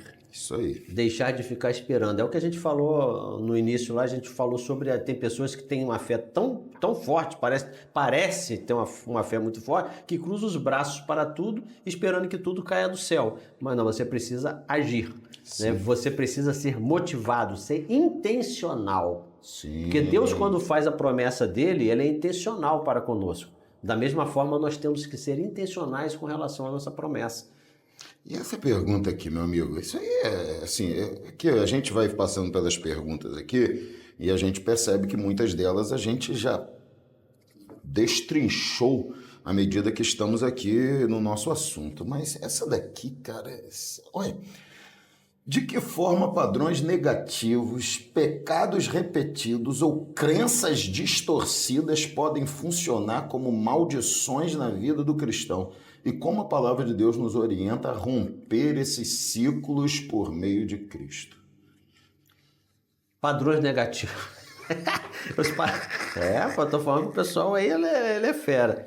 Na verdade, os padrões negativos e os pecados repetidos são o quê? São a desobediência que nós temos contra a palavra e contra Deus. Permanente e contínua. Desobediência permanente e contínua. E uma coisa que a gente precisa entender é que são poucos os pecados que vêm de uma forma muito emergente e grande. Sim. Perceptível, automaticamente perceptíveis. São poucos. Geralmente, e a gente costuma muito falar isso, e a Bíblia nos orienta a isso também, o adversário ele não tem preocupação com o tempo. Quem tem preocupação com o tempo é o ser humano. Sim. O adversário não tem preocupação com o tempo. E ele consegue olhar uma trajetória da sua vida desde o dia que você nasceu, e ele sabe exatamente quais são os pontos que ele precisa atacar você. Onde estão seus pontos fracos? Ele não vai naquilo que você é forte. E nem ele vai vir de uma forma muito rápida. Né? Existe um livro do C.S. Lewis que fala sobre a carta... A carta, como é que é? Cartas de um diabo para o seu aprendiz. Aquilo é fantástico. Porque quando o camarada começa a dizer pro professor dele, fala assim, mas eu fiz desse jeito, ele fala, cara, mas desse jeito dá errado. Você tinha que ter feito assim. Então o adversário ele vai vir de sutileza e ele não tem preocupação com o tempo. Então, quer dizer, a desobediência são esses padrões negativos, né? Sim. Essas crenças distorcidas, o que a gente pode falar delas, Paulo? São essas mentiras que a gente aceita como verdade. Em relação à parte financeira, por exemplo, aquilo que a gente durante tanto tempo só ouviu falar, que o dinheiro era um mal. Ah, exatamente. Crenças distorcidas, verdade. Então são essas situações que a gente começa a levar para a gente, para dentro do nosso ser, para dentro do nosso coração e da nossa mente, acreditando que aquilo é uma verdade, sem nem buscar a palavra para tentar entender se realmente é. Não é pecado, pastor, eu não tenho conhecimento de tudo. E é por isso que Deus coloca pessoas que entendem mais do que a gente, estudaram mais do que nós, tem uma intimidade, um tempo de oração, um tempo de dedicação, uma intimidade com o Espírito Santo, uma revelação maior. Uma chamada diferente. Então, eu não preciso saber tudo. Sim. Eu não preciso. Então, quando eu não tenho essa capacidade, se eu não tenho esse conhecimento, o que eu faço? Eu vou buscar quem sabe, quem tem capacidade para me orientar. Claro. Paulo, porque a pergunta e a própria pergunta parece que já se responde, na minha opinião, porque quando a pessoa fala assim, pecados repetidos, crenças distorcidas funcionam como maldições. É justamente isso. Porque a maldição ela é justamente um resultado de desobediência. A Bíblia diz que maldição sem causa não virá. Então, qual é a causa da maldição? É a desobediência. Quando a gente fica em pecados repetidos, que são resultado de crenças distorcidas, a gente acaba atraindo essa maldição. Não é? E aí é simples de entender que uma coisa leva a outra leva a uma outra, e no final a pessoa, ao invés de estar debaixo da bênção, ela está debaixo de maldição. Qual a maldição? A maldição de estar desobedecendo. Por causa da desobediência, os resultados são completamente diferentes do que se esperava, para poder a gente englobar tudo aqui, não é? Então, a pessoa esperava vencer, perde. A pessoa esperava prosperar, empobrece. Tudo porque a bênção está ligada à obediência, a maldição está agarrada à desobediência. Eu preciso buscar o arrependimento. Eu não repito o pecado. Eu não caio na casca da banana de novo. Embora esse é o sonho, né? É o projeto. Então... porque a Bíblia diz, o cão volta ao vômito e a porca lavada ao despojadouro de lama. Ou seja, as pessoas acabam voltando para o mesmo lugar de onde saíram. E isso é terrível, cara. E para quebrar isso, eu preciso o quê? Ter um arrependimento genuíno em Deus. Sim. Quando eu olho para a cruz e vejo o que Jesus fez, eu olho para a minha situação, desse pecado, dessas situações que eu estou repetindo. Eu preciso olhar para a cruz e falar assim, cara, eu me arrependo disso aí.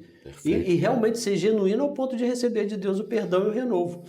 Eu tô aqui meio impressionado que numa pergunta só essa pessoa fez 4, né? Era uma, olha. Padrões negativos, pecado repetido, crenças distorcidas podem funcionar como maldição e ainda veio assim, e como a palavra de Deus orienta a romper esses ciclos. Eu acho que a pessoa confundiu uma pergunta com um podcast, né? Então, merece um podcast. Então, mas como que a palavra de Deus nos orienta? Um deles é o principal, o primeiro ponto. Eu olhar para aquilo que eu estou fazendo e falar, eu me arrependo. Sim. Eu identifiquei que é um pecado. Aí você quebra o ciclo. Exatamente. Aí Jesus vem e é onde ele fala que conhecereis a verdade vos libertará. Então eu consegui identificar que é pecado, eu tenho que dar um stop na hora. Parei. Sim. Parei, olho para a cruz, olho para Cristo e falo assim, Senhor, pequei. Pequei contra os céus e contra ti. Eu não sou digno nem de estar vivo, mas agora eu peço a sua misericórdia, estou arrependido, me dá mais uma chance, eu não vou fazer de novo. E a gente não repete. Acho que essas coisas caem muito bem. E acho, Paulo, e eu queria pedir para você falar sobre isso, que eu acho que uma das coisas mais importantes, como a palavra de Deus nos orienta a romper esses ciclos, é uma dependência completa do Espírito Santo para que haja essa real libertação espiritual, né? Eu acho que sem essa dependência de Deus, do Espírito de Deus, da presença dele, porque se o Filho vos libertar, verdadeiramente sereis livres, sem isso eu acho que a gente não sai do lugar, né, amigo? Não, você não sai. Você, na verdade, quando a gente, na verdade, se dar um consentimento a mim mesmo, essa oportunidade de experimentar essa visita do Espírito Santo, porque o Espírito Santo, quando nos foi deixado por Jesus, é justamente para tornar esse fardo que a gente de viver aqui um pouco melhor. Porque o próprio Jesus ele falou assim, eu sei que nesse mundo vocês terão aflições. Eu sei que é difícil. Olha, eu experimentei isso, eu sei como é que é. Mas olha só, eu vou deixar o Consolador com vocês. Ele vai saber exatamente se comunicar diretamente com a eternidade. Então o Espírito Santo está conosco que a gente precisa aprender a ter esse relacionamento com Deus. Sim. Assim como Deus tinha um relacionamento com Adão e Eva lá no paraíso, onde veio se encontrar com eles todo final da tarde, o Espírito Santo agora está dentro de nós, onde a gente tem a condição de invocar e estar com Deus ali em todos os momentos da nossa vida. E a gente precisa criar essa comunhão com Ele. Eu acho que isso é perfeito, né? Pensando nisso que a gente acabou de falar, tem até uma pergunta aqui que ela também é incrivelmente complexa, mas lembrando a vocês, gente, o nosso planejamento inclui responder as perguntas e aquelas que forem extremamente complexas e que a gente entender que em algum momento ela pode se tornar um assunto mais amplo, a gente traz aqui um episódio só falando disso. Hoje aqui nas nossas respostas, o objetivo é não deixar ninguém sem resposta, trazer um apanhado geral, né, Paulo? Que se a gente for apanhar profundamente isso aí, a gente não sai daqui nem hoje, nem... Tem pergunta que dá para outro podcast. Dá 2, 3 até, né, amigo? Essa aqui que a gente acabou de fazer dava 5. Isso foi uma pergunta? Isso foi um questionário inteiro? A pessoa parece que estava amarrada, precisando fazer uma pergunta, resolveu fazer tudo. Acho que ele falou assim, cara, já que pediram para me fazer uma pergunta, eu vou quebrar eles do meio. Eu acho que o cara fez isso, amigo. Olha, gente. Eu vou quebrar eles e vou ver. Mas você sabe, não foi isso, mas sabe que tem gente assim? Uma vez a irmã me fez uma pergunta, Paulo, eu abri uma oportunidade para perguntas depois de uma aula, a irmã falou assim, posso fazer uma pergunta, pastor? Eu falei, pode, minha irmã. Ela falou assim, bom, a Bíblia diz que Sadraque, Mesaque e Abednego não se prostraram diante da imagem de Nabucodonosor. Eu falei, verdade. Ela falou, a Bíblia não fala nada de Daniel, então Daniel se ajoelhou? Aí eu olhei para a cara dela e falei assim, minha irmã, na verdade não. A ordem para se prostrar era para o povo. A Bíblia diz que Daniel, porém, estava na corte do rei. O rei estava olhando para quem estava embaixo, não para quem estava atrás dele. Então, é por isso que não fala nada dele, mas com certeza ele não teve que se prostrar também. Ela olhou para minha cara e disse, pensei que ia te pegar. Mas tem um povo meio difícil, Paulo. Tem, Paulo. Tem uns que é uma cilada. Então, ó, essa aqui não é uma cilada, não, mas poderia ser. O que seriam maldições financeiras, Paulo? Consequências de pecados pessoais, pastor. Né? Tanto pecados pessoais como uma má gestão. A gente às vezes quer culpar tudo, espiritualizar tudo, tá? Mas Pode ser uma má gestão dos recursos. Pode ser o que o senhor falou aí, dívidas recorrentes. Sim. Pode ser um pecado não aberto para Deus, para que Ele possa, de fato, trazer a luz e trazer o perdão para isso. Pode ser uma questão geracional. Quando eu não me coloco debaixo da bênção, automaticamente eu estou sujeito às maldições. Eu estou Da sujeito, desobediência. venho carregando aquilo, passo para a minha descendência, transfiro aquilo. Seria como um exemplo disso. Meu pai veio, trouxe o pecado dele, me ensinou daquela forma, eu continuo fazendo daquilo, eu trago aquele pecado geracional É que as para a minha pessoas geração. estão acostumadas a falar de maldição só no sentido de maldição hereditária, a maldição que Deus, Jesus quebrou as maldições. Ok, ele quebrou as maldições que estavam sobre mim como consequência do pecado que não tinha ainda a possibilidade de ser perdoado. Então ele pega e quebra tudo isso, porque a gente vivia, ser humano, debaixo de maldição por causa do pecado. O pecado não tinha solução, então a Bíblia diz o quê? Onde está agora a morte, o seu aguilhão, a força da morte é o pecado, uma vez que o pecado está resolvido, então as coisas se resolvem. Mas a questão é que as pessoas não pensam que a continuidade na permanência do pecado continua sendo desobediência e isso atrai sobre a pessoa os resultados da desobediência, que é justamente o contrário da bênção, que é a maldição. Porque se a maldição não existe mais, então a bênção também deveria ter parado, porque a bênção é consequência de obediência e maldição é consequência de desobediência. Então as pessoas confundem isso e elas dizem, eu não tenho mais maldição, Cristo levou as maldições. Ele levou, mas você se coloca novamente à medida que você continua desobedecendo. Talvez o apóstolo Paulo tenha sido incrivelmente claro nisso quando ele diz assim, olha, se alguém pregar um outro evangelho que não seja esse, seja anátema, seja maldito, seja separado para a maldição. Então, olha só, Paulo está dizendo que fazer isso, pregar um evangelho diferente do verdadeiro, está trazendo sobre a vida da pessoa a maldição. Então, como que as pessoas querem questionar a realidade de que a maldição ainda existe? E a Bíblia diz claramente, sem causa não virá, mas quando causa existe, ela vem mesmo, você está certíssimo. O senhor fala de Paulo aí, me lembrou o seguinte, eu não sei o que Dema fez para Paulo, nem o trabalho que Dema deu para Paulo antes de Paulo se apresentar para ele. Paulo quando a gente chegar na glória. Eu não sei o que ele fez. Eu sei que a dor dele, a angústia dele foi tão grande que ele usa uma frase e a gente lê e às vezes passa desapercebido. Ele fala assim, porque ele fala de várias coisas, de repente ele fala assim, puxa, deixa eu contar um negócio pra você. De tudo isso que eu tô falando, mas sabe o que mais me doeu? Até Demas me abandonou.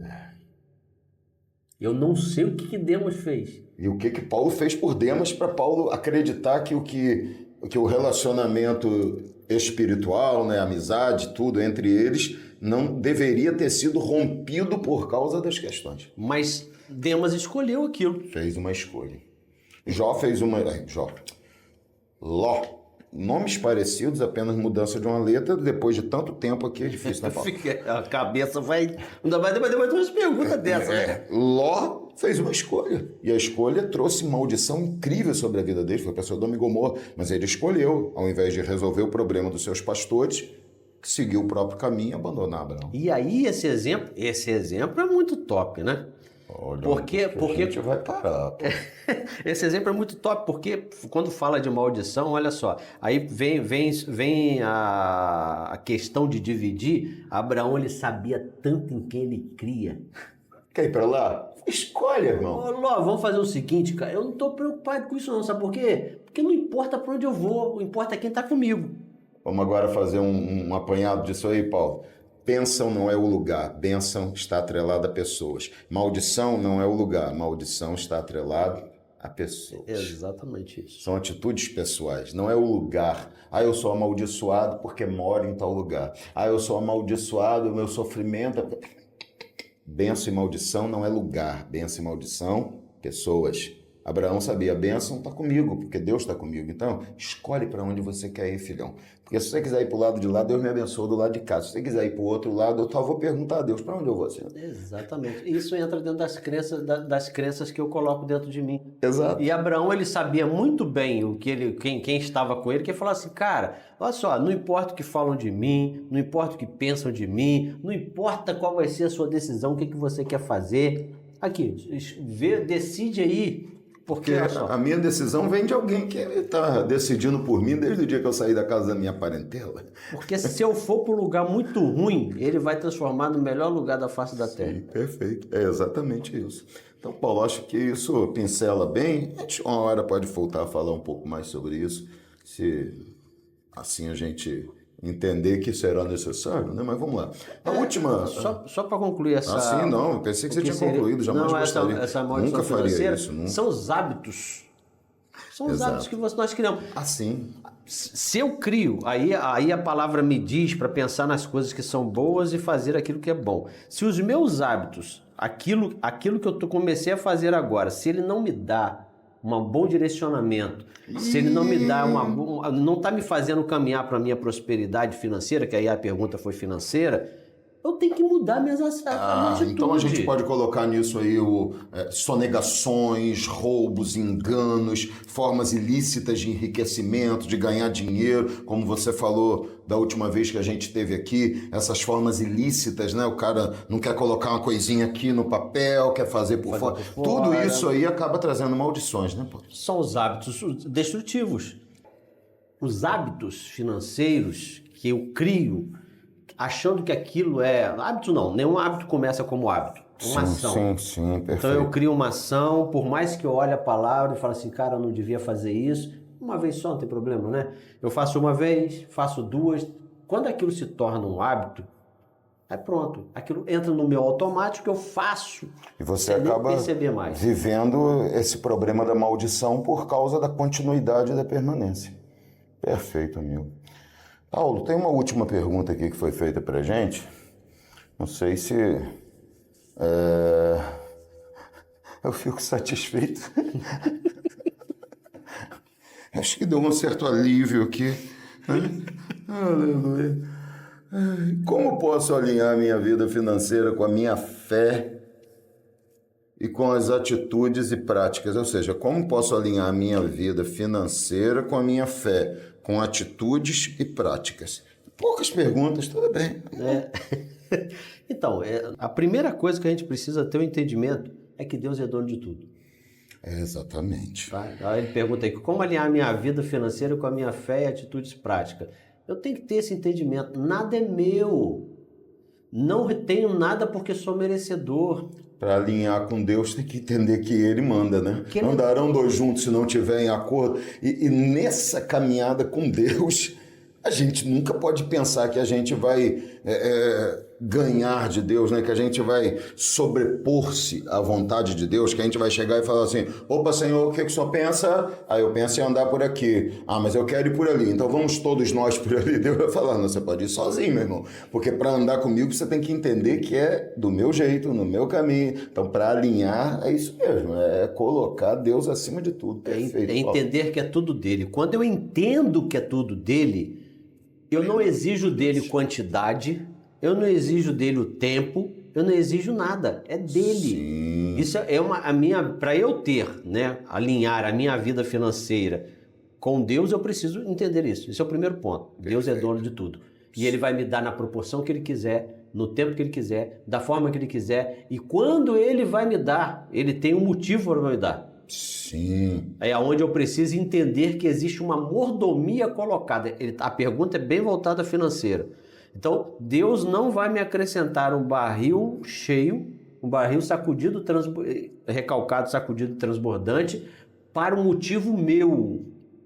Ele tem sobre mim uma mordomia que Ele exige de mim. Existe um motivo para Deus me fazer aquilo. Sim. Essa bênção financeira tem um motivo, tem um porquê de Deus me dar. E eu preciso entender que é dele. Se Ele me deu para fazer algo, eu preciso conversar com Ele e saber assim, e agora, Senhor, que o Senhor me entregou isso aqui, como que o Senhor quer que eu faça? E eu tenho que conseguir olhar para a palavra e saber como eu tenho que fazer para ser um bom mordomo E para que Deus no final ele olhe para mim assim, caraca, você foi fera, bicho. Sim. E porque você foi bom, eu vou até te colocar mais. Sim. Só que existe o contraponto. Porque ele olha e fala assim, cara, você não está sendo um bom mordomo não. Sabe o que eu vou fazer? Vou tirar de você e vou dar para quem tem fruto. Né?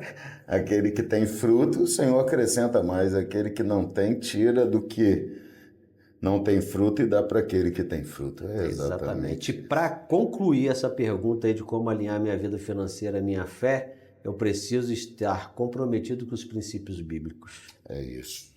Sem esse comprometimento com a palavra, esquece que não vai dar certo. Não vai. Porque Deus vela pela palavra dele para cumprir. Se a gente quer que Deus faça alguma coisa por nós, nós temos que fazer cumprir através da palavra dele. Não tem jeito. A gente tem que entender que é 100% a palavra. Nós que somos cristãos, não cai nessa ladainha do povo aí de fora, não, que a palavra ela é mais ou menos, ela não tem que ser a risca, ela tem que ser a risca, é a palavra que nos guia, ela que é a lâmpada para os nossos pés e luz para o nosso caminho. Perfeito, meu amigo. Então, respondidas as perguntas aqui, fechamos por hoje com essas perguntinhas maravilhosas, leves. Mas, gente querida, olha, muito obrigado por estar com a gente, Deus te abençoe muito. Você tem visto aí os nossos apoiadores, patrocinadores. Dê a preferência, ore e abençoe cada um desses irmãos. E não deixe, irmão, de compartilhar, curtir, comentar. Siga-nos nas redes sociais, tanto no Instagram quanto TikTok. Siga-nos também no YouTube, todos os dias tem vídeos e tem um podcast toda terça-feira com episódio inédito para te abençoar. Foi um grande prazer e alegria a gente estar junto aqui. Vamos nessa, terminando por hoje. Semana que vem tem mais, estaremos continuando a falar de Bíblia, de vida, assuntos abençoadores, às vezes polêmicos, às vezes complicados, mas sempre abençoadores para vocês, tá? Fiquem com Deus, fiquem na paz. Tem sugestão de assunto, quer fazer perguntas? Mande no direct do Instagram, a gente vê lá e responde a você. Tema com podcast, a gente responde também, faz aqui uma hora ou outra, né? Nessa caminhada da vida, a gente vai chegando lá, né, Paulo? É isso aí. Parceirão, Abração, mais uma, tá? Mais uma. Bom estar contigo. Deus abençoe, gente. Fiquem com Deus, fiquem na paz.